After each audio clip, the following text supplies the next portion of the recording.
I think gyms and weight rooms are sometimes funny places. Because sometimes you see someone who's there almost every day.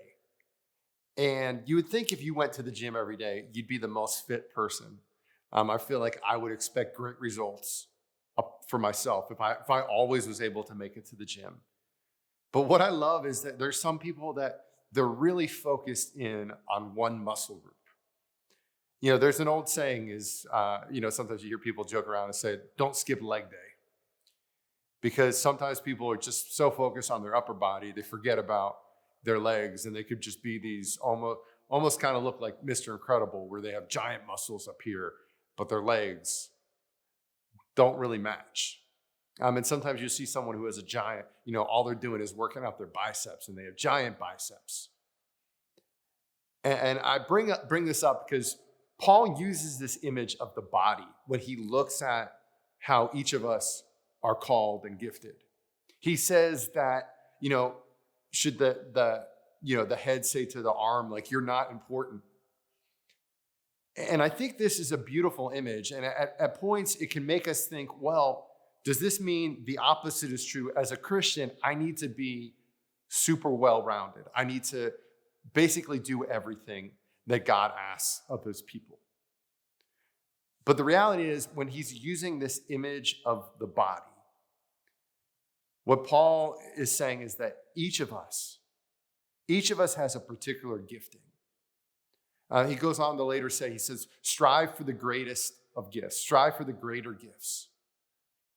The image of the well-rounded Christian, in a sense of being a well-rounded leader or having everything, is not what God asks of us. Really, what God asks of us is to be the gift that he has created us to be. As we've been talking about, in a unique way, you reflect who God is in your uniqueness. I want to challenge you today to think about what is that? What does that look like?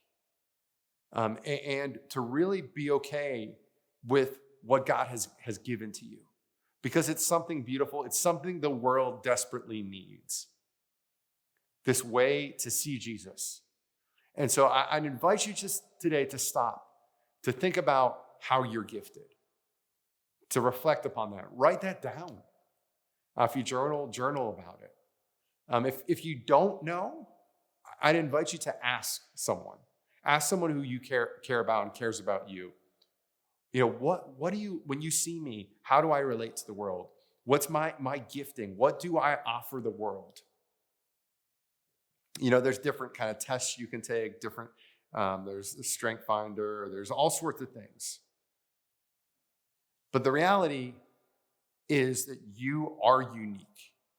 And I think as you can lean into that and understand what that looks like, you, in a real way, this Lenten season, and whenever you're watching this video,